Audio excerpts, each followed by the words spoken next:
Hi guys, my name is Heather. I'm a hygienist here with GuruNanda, and today I want to talk about some tips and tricks when using a water flosser. A water flosser is one of my top most recommended tools that I recommend to patients.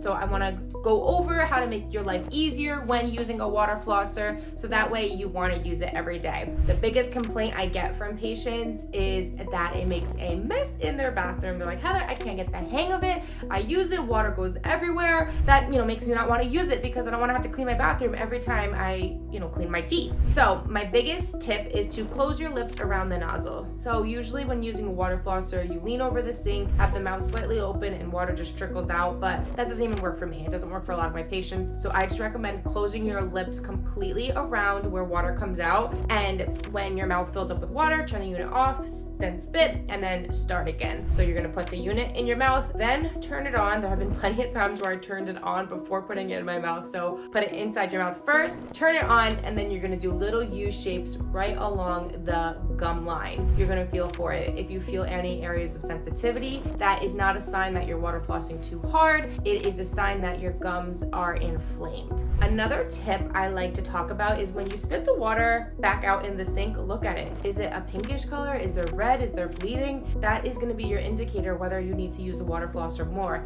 If you see bleeding when using the water flosser, I would double the use. So if you're only using it once a day, use it twice a day in combination with some warm saltwater rinses to help bring down the inflammation. If your gums are bleeding, that is not a sign that you're water flossing too much or too hard. It's a sign that you need to be doing it more because your gums are infected. So close your lips around it and then use it more frequently if gums are bleeding. Now, another tip I have is to use warm water. Just in case you get sensitive, using warm water will help prevent sensitivity, and it also helps take the bacteria off the teeth better. So the warm water helps rinse off the plaque much easier than using cold water, and it feels better on the gums. The warm water is more tolerable than using cold water. Now, another tip that I have, this is about cleaning it. Let your unit completely dry. GuruNanda's water flosser comes apart completely. I let my unit dry at least once a week to ensure that no bacteria builds up in the unit. Use distilled water. Our water flosser has a UV light